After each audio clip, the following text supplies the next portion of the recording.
Scenes of violent unrest in Western France have again marred the electoral campaign of French presidential candidate Marine Le Pen. Protesters tried to block her route through the city of Nantes with burning tyres. National Front buses were also covered with white paint, and a group of radicals smashed up several vehicles. On Saturday, another march against the National Front leader descended into chaos.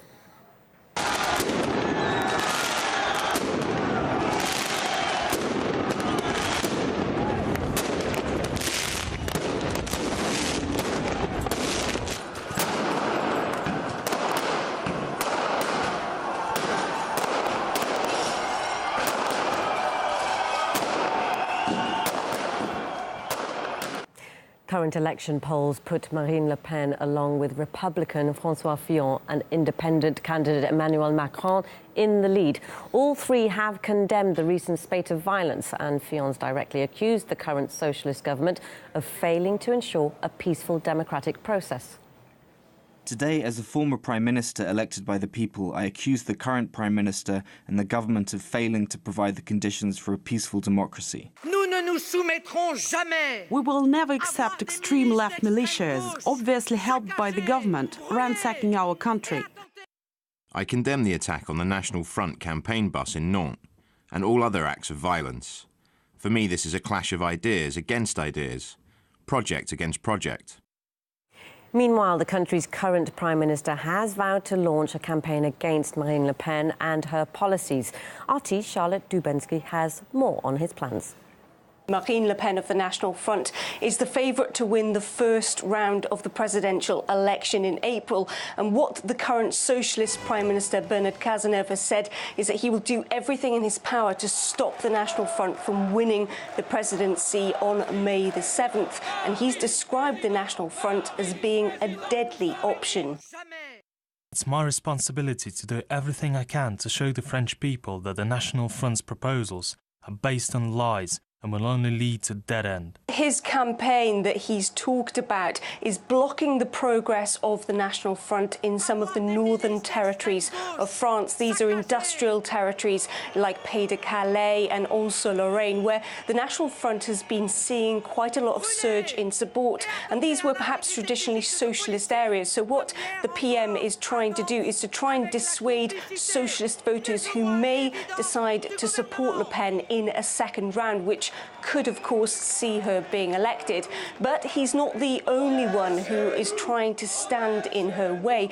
If you look at the latest polls, while Marine Le Pen looks like she's the clear winner of that first round in April, if she faces off against François Fillon from the Republicans or even Emmanuel Macron, who's an independent candidate, then she is likely to lose. That's what the polls are saying at the moment. Now, Macron is a former socialist, and he has also tried in the past to try and lure National Front supporters over to his campaign. However, he's been relatively unsuccessful, and he's also been criticised after calling National Front supporters smokers and alcoholics. France has been gripped by violent protests, which have been here in Paris, but also across the rest of the country. So it's largely people who've been very dissatisfied with the current socialist government.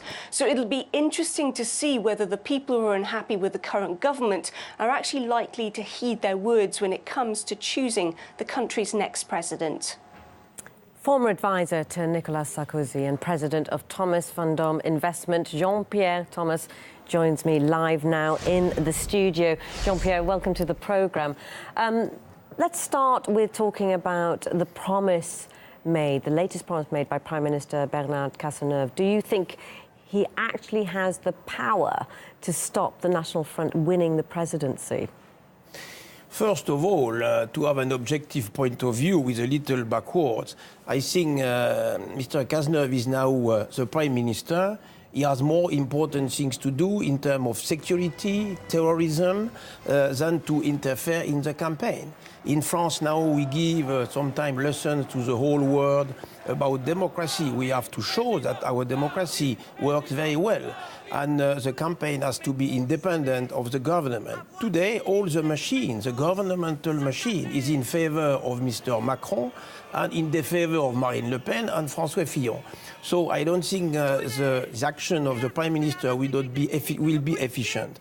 And you know, to be efficient against Marine Le Pen is to argue and to give objections to her program, especially economic program, which is more than socialist, difficult for the socialist Prime Minister to do it, than to explain that this party is not legitimate. But he has been vocal, though, hasn't he? He's been publicly, vocally objecting to Le Pen. How effective do you think it is to have the Prime Minister saying those things? I think it's not effective, and it can have the reverse effect. Because, in fact, when you are in the public opinion polls around 27 and who knows, 30% or a little more in the first run, you are illegitimate to speak. So we cannot attack Le Pen because she is National Front or because she is Marine Le Pen, because you have to attack and to argue and give objections to the program, which they are not doing. It's not the role of the Prime Minister, it's the role of the other candidates. Well, we're repeatedly seeing large and sometimes violent protests against Marine Le Pen and her policies as she's going along on her campaign trail. And Mr. Cazeneuve, he's travelling to the same regions that she's going to. So you've said that you don't think it's effective and it's going to have an opposite effect. Nevertheless, he obviously thinks that there's a need for him to do that.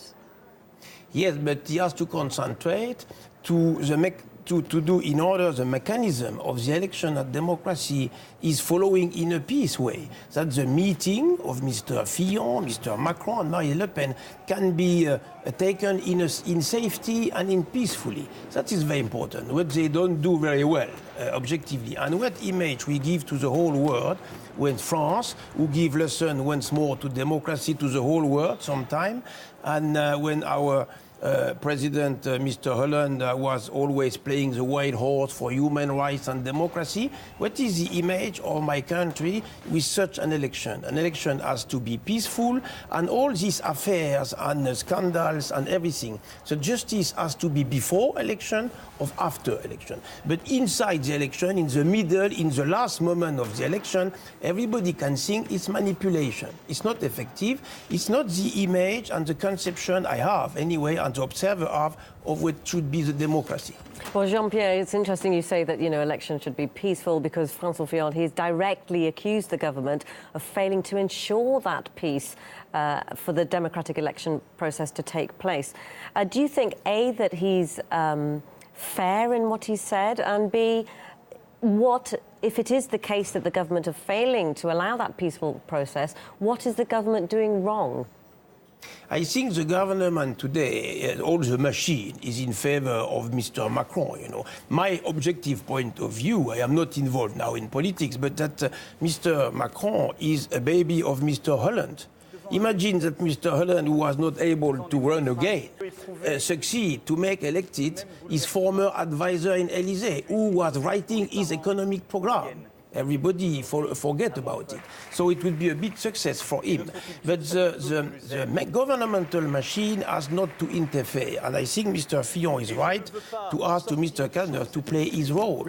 But once more, we never know what can happen in the 2 months coming. I think the former Minister of Interior, Mr. Cazeneuve, and actually Prime Minister has to concentrate on the affair of the state. 2 months is big, it's long in politics, and especially in security with the problem of terrorism we have. That is his role, not on the street for the campaign.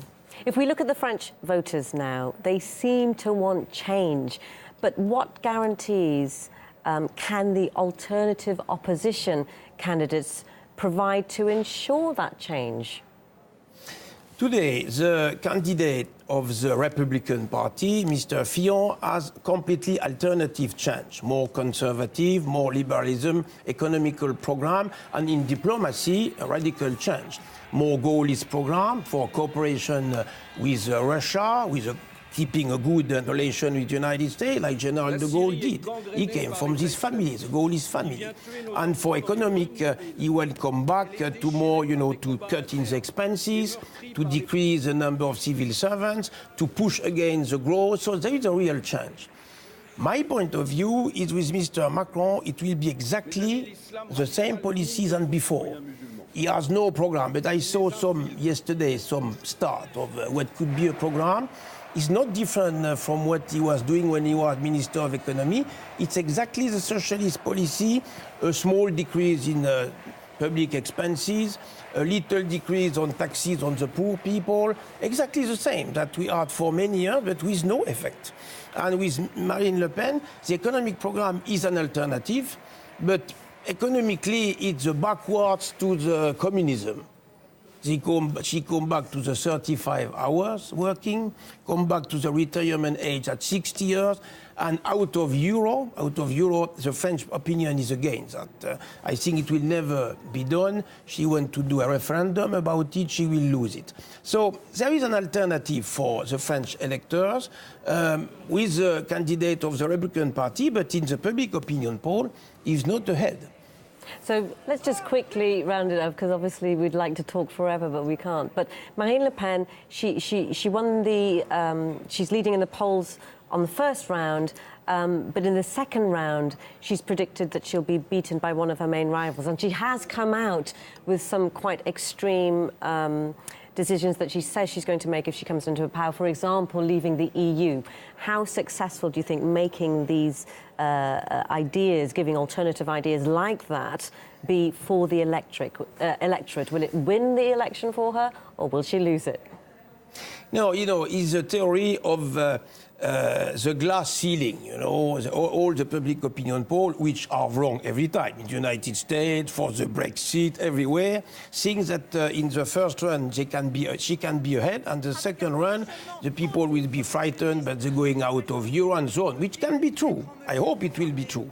But I don't believe, I was in politics in my life many years, I don't believe that it will be so evident. There is a risk, because, when you see Mr. Macron on the second run in front of Mrs. Le Pen, if it's the case, you have to know that all the Republican Party voters are without nobody. That means for who they will vote. They will vote for Mr. Macron, they will not vote, or some of them will vote for Mrs. Le Pen, and they don't tell it to the poll. So I think there is a risk. There certainly looks like there's lots of risk there. Jean-Pierre Thomas, former advisor to Nicolas Sarkozy and president of Thomas Fondom Investment. Thank you so much for coming onto the programme. Thank you.